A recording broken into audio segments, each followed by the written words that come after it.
Sole proprietorship क्या होता है? एक पर्सन जो ओनर है, बिजनेस को मैनेज कर रहा है, कैपिटल कंट्रीब्यूट कर रहा है और प्रॉफिट भी शेयर कर रहा है, लॉसेस भी शेयर कर रहा है। पर क्या कभी सोचा है कि सोल प्रोप्राइटरशिप के कितने डिसएडवांटेजेस हैं?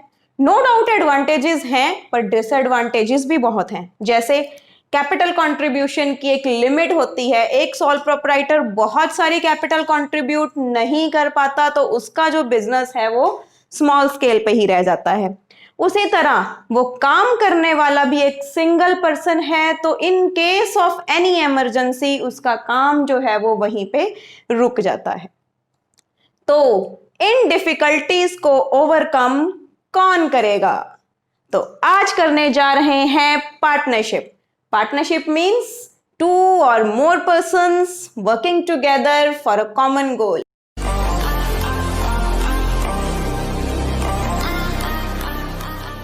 हाय, दिस इज शिल्पा और आप देख रहे हैं हेलो कॉमर्स। आज करेंगे पार्टनरशिप। पार्टनरशिप क्या होती है? पार्टनरशिप में सबसे पहला जो पॉइंट है वो ये है कि पार्टनर्स जो होंगे वो दो से कम तो हो नहीं सकते। सिंगल पर्सन तो फिर से क्या बन जाएगा? Sole proprietor. तो to or more persons acting for all, या इसका मतलब क्या है कि दो या दो से ज्यादा लोग जो काम कर रहे हैं एक सिंगल पर्पस को अचीव करने के लिए कहलाते हैं पार्टनर्स। और कलेक्टिवली सारे पार्टनर्स को हम बोलेंगे पार्टनरशिप फर्म। अब आज तक हम करते आ रहे थे कि सोल प्रोप्राइटर की लायबिलिटी अनलिमिटेड होती है, बिजनेस जो होता है वो सोल प्रोप्राइटर से डिफरेंट होता है यहां भी वही बात। पार्टनरशिप फर्म जो होगी उसकी आइडेंटिटी अपने पार्टनर से डिफरेंट होगी, बट सिर्फ अकाउंटिंग पॉइंट ऑफ व्यू से। लीगली पार्टनर्स की प्राइवेट डेट्स भी यूज हो सकती हैं फर्म की लायबिलिटीज को पे करने के लिए। तो स्टडी करते हैं इन डिटेल। सबसे पहले स्टडी करेंगे फीचर्स ऑफ पार्टनरशिप, जिसमें हमारा पहला फीचर है टू और मोर पर्सन्स। एक सिंगल पर्सन कभी भी फर्म एस्टैब्लिश नहीं कर सकता। Firm establish means partnership firm establish नहीं करता। द वर्ड सजेस्ट पार्टनरशिप, यानी कि दो या दो से अधिक लोग। सेकंड पॉइंट कहता है लॉफुल बिजनेस। बिजनेस जो है वो लीगल होना चाहिए, लॉफुल होना चाहिए, लॉ के अगेंस्ट नहीं होना चाहिए। जैसे कि हमने पार्टनरशिप की स्मगलिंग करने की, ड्रग सप्लाई करने की, तो ये जो बिजनेस है ये लॉफुल नहीं है। हमारा तीसरा फीचर है अग्रीमेंट। पार्टनरशिप जो है वो अगर बीइंग में आती है तो वो आएगी किसी अग्रीमेंट से। अग्रीमेंट जो है वो रिटन भी हो सकता है और ओरल भी हो सकता है। अग्रीमेंट ओरल है वेदर रिटन है, बट अग्रीमेंट जो है वो होना बहुत जरूरी है। फोर्थ पॉइंट आता है प्रॉफिट शेयरिंग। अगर हम बिजनेस करते हैं तो प्रॉफिट के लिए करते हैं। कोई भी चैरिटेबल काम पार्टनरशिप नहीं कहलाएगा। जब तक बिजनेस में प्रॉफिट शेयरिंग नहीं है वो पार्टनरशिप हो ही नहीं सकती। जो फर्म अर्न करेगी उन प्रॉफिट्स को पार्टनर्स आपस में डिस्ट्रीब्यूट कर लेंगे। अब वर्ड लिखा है प्रॉफिट शेयरिंग, तो इसका मतलब ये नहीं है कि सिर्फ प्रॉफिट ही शेयर करने हैं। बिजनेस में प्रॉफिट्स भी होते हैं, लॉसेस भी होते हैं। तो अगर प्रॉफिट्स पार्टनर्स शेयर करेंगे तो लॉसेस भी पार्टनर्स ही शेयर करेंगे। नेक्स्ट पॉइंट आता है business carried on by all or any of them acting for all. इसका मीनिंग क्या है कि बिजनेस को चाहे तो सारे के सारे पार्टनर्स रन करें, चाहे हम क्या करते हैं कि 5 या 6 पार्टनर्स हैं जो स्कैटर्ड हैं जगह जगह पे।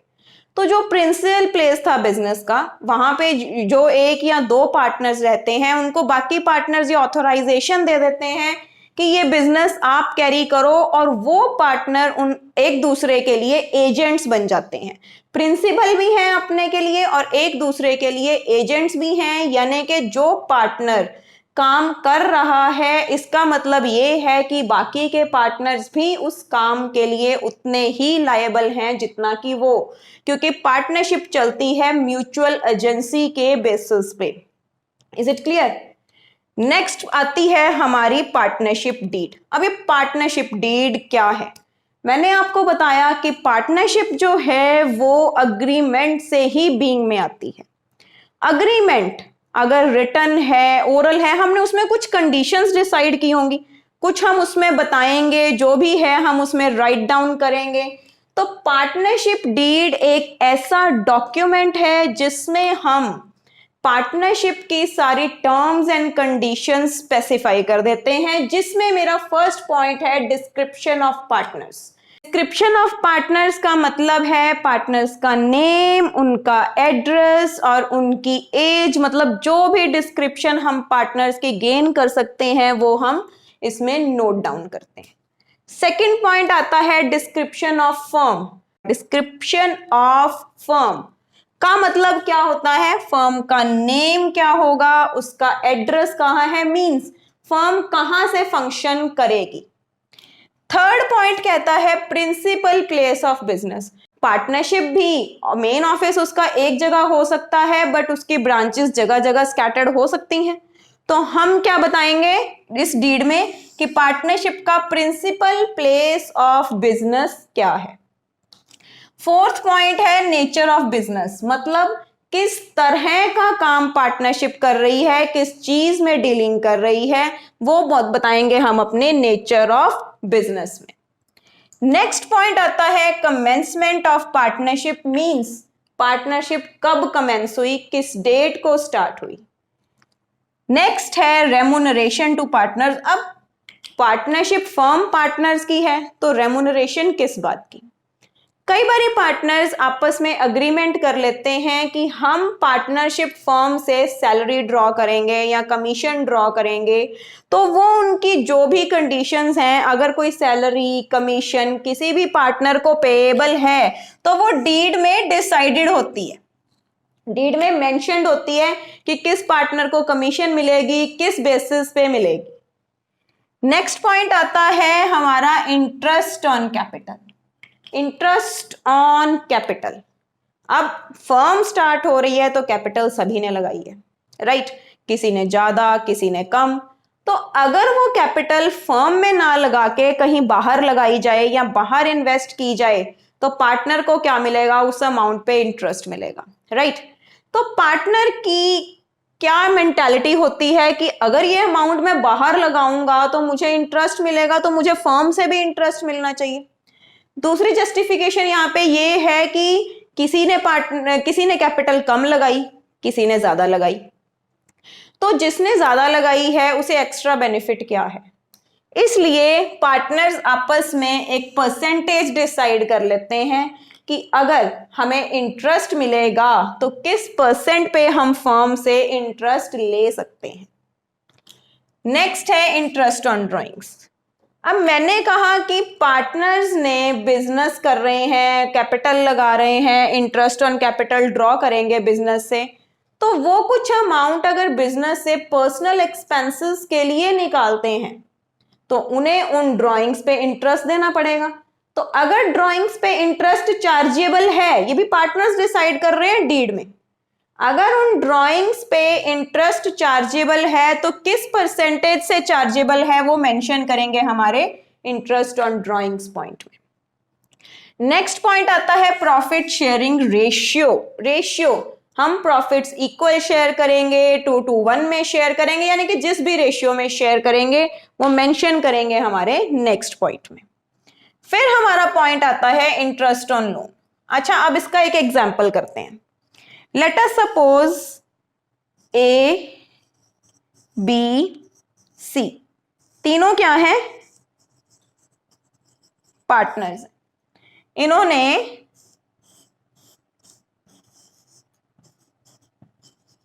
फर्म में मनी लगाई, तो आपने बोला इन्होंने कैपिटल लगाई,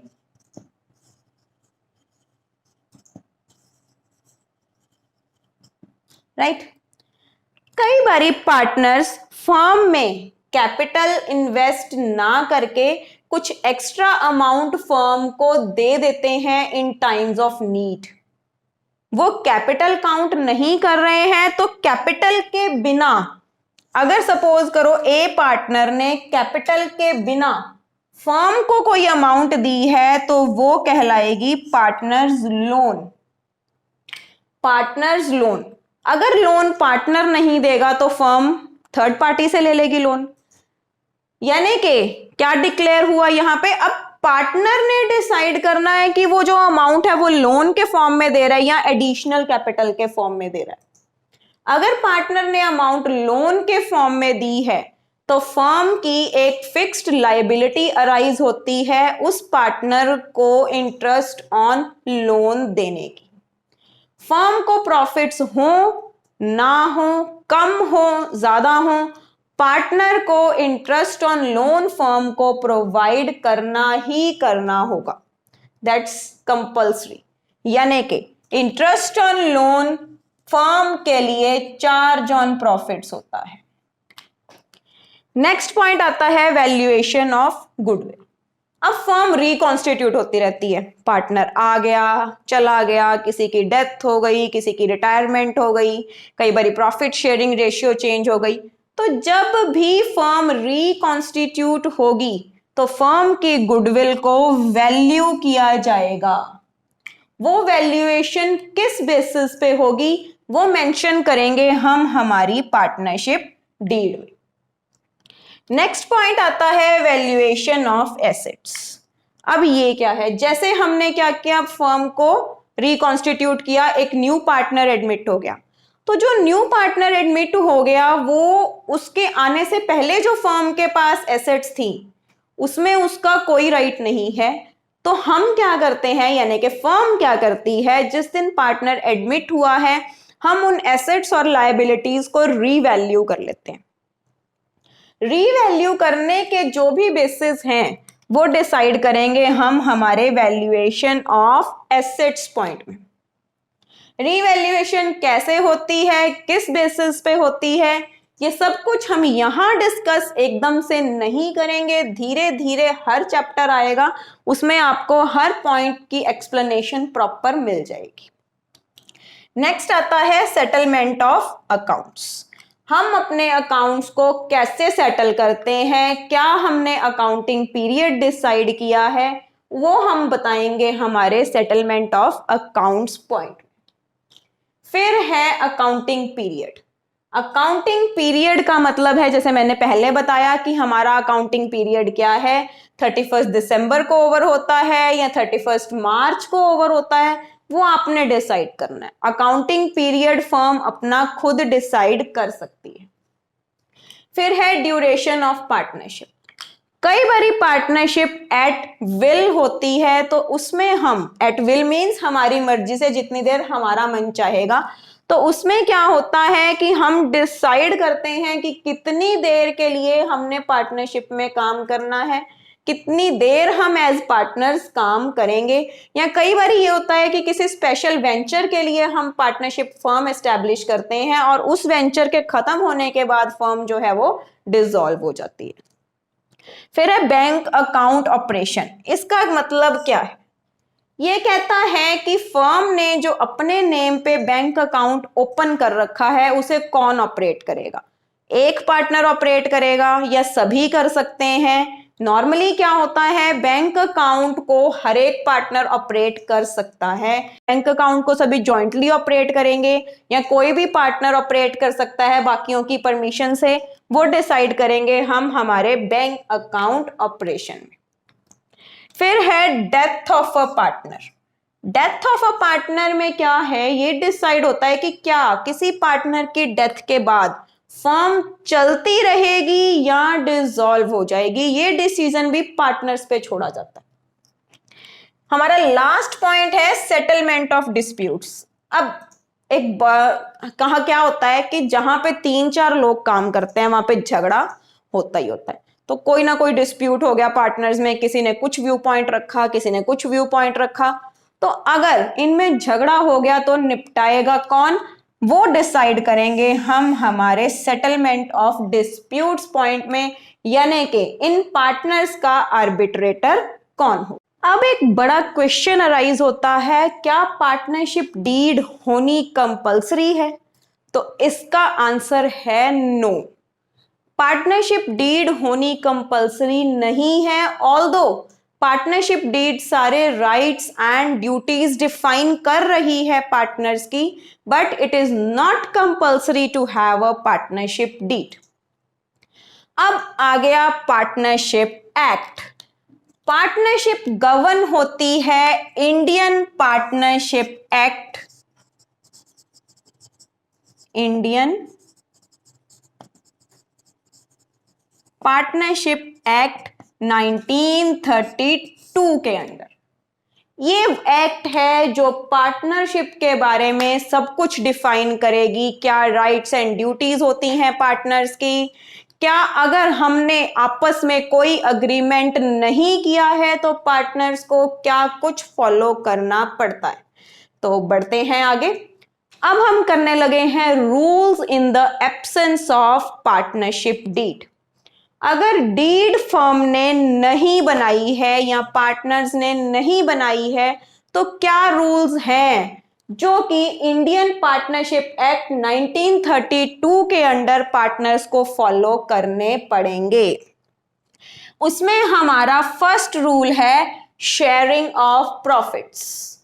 अगर डीड नहीं बनी है तो हमारे जो प्रॉफिट्स हैं यानी कि पार्टनर्स के जो प्रॉफिट्स हैं वो इक्वल शेयर होंगे। अगर दो पार्टनर्स हैं, let me suppose A and B, तो रेशियो बन जाएगी 1:1। अगर 3 पार्टनर्स हैं तो रेशियो बन जाएगी 1:1:1।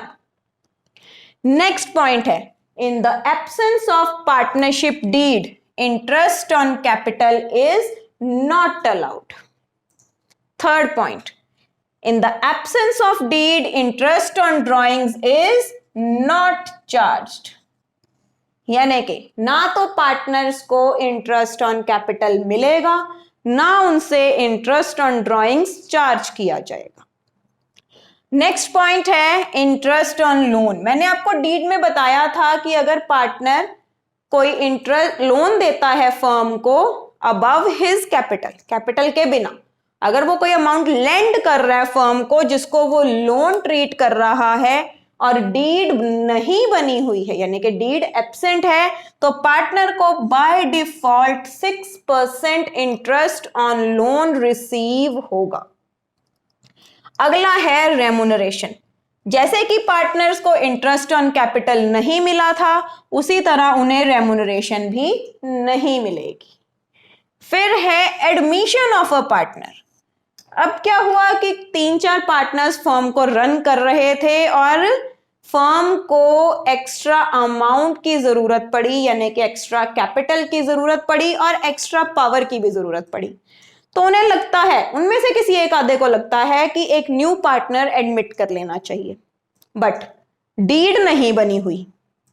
ठीक है, डीड नहीं है तो पार्टनर की जो एडमिशन होगी वो आपस में म्यूचुअल कंसेंट के बेसिस पे होगी। यानी कि अगर पुराने पार्टनर्स मानेंगे इस बात को न्यू पार्टनर को एडमिट करने के लिए तो ही फर्म न्यू पार्टनर को एडमिट कर सकती है, अदरवाइज न्यू पार्टनर की एडमिशन पॉसिबल नहीं है।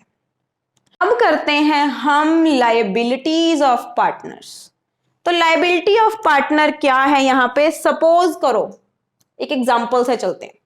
सपोज करो पार्टनरशिप फर्म एक रेडीमेड गारमेंट्स का शोरूम कर रही है। किसका काम? रेडीमेड्स का, राइट। 3 पार्टनर्स हैं हमारे, ए, बी एंड सी। अब क्या हुआ, जो बी था उसके मन में लालच आ गया। उसे लगता है कि मैं सेम काम अगर मैं करूंगा, फर्म इस काम में बहुत प्रॉफिट है तो क्यों ना मैं ये काम अकेला कर लूं। उसने क्या किया, वही सेम काम फर्म की कंपटीशन में शुरू कर दिया। यानी कि जो भी प्रॉफिट उसने अपने इंडिविजुअल बिजनेस से अर्न किया है, कौन से बिजनेस से? जो कि कंपीट कर रहा था फर्म के बिजनेस से, तो सारा प्रॉफिट उसे फर्म को सरेंडर करना पड़ेगा। अब एक पॉइंट और आ जाता है। सपोज करो अब पार्टनर क्या करता है कि फर्म की प्रॉपर्टी को यूज करके, अब यहां पे वो कंपीटिंग बिजनेस नहीं कर रहा है, वो फर्म की प्रॉपर्टी को यूज करके कुछ इनकम अर्न कर रहा है, जैसे वो कुछ सेल करता है तो कमीशन चार्ज कर लेता है उस पर, ठीक है। तो अब ये प्रॉपर्टी किसकी थी? फर्म की थी, जॉइंटली सभी पार्टनर्स की थी। तो जो भी वो अर्न करेगा फर्म की प्रॉपर्टी को यूज करके, वो अमाउंट भी उसे फर्म को सरेंडर करनी पड़ेगी।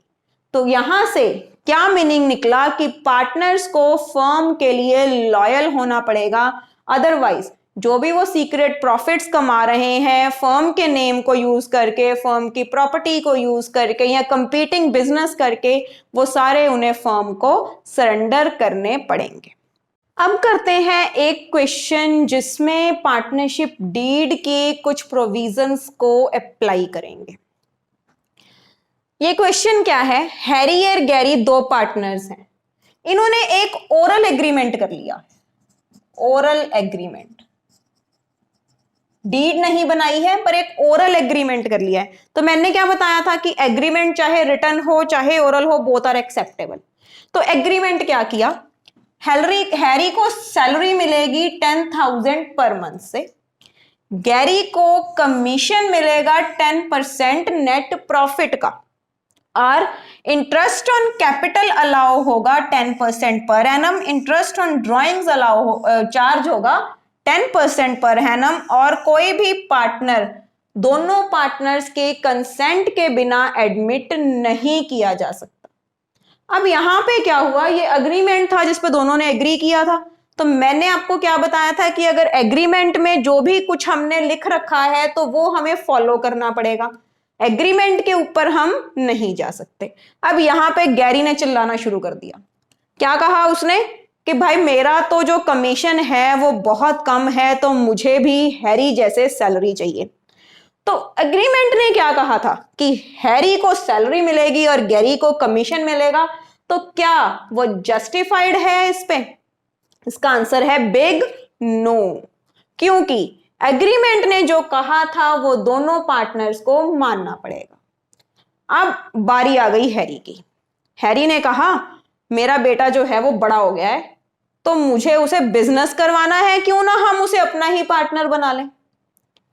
बट गैरी जो है वो इस बात के लिए तैयार नहीं, वो एग्री नहीं करता।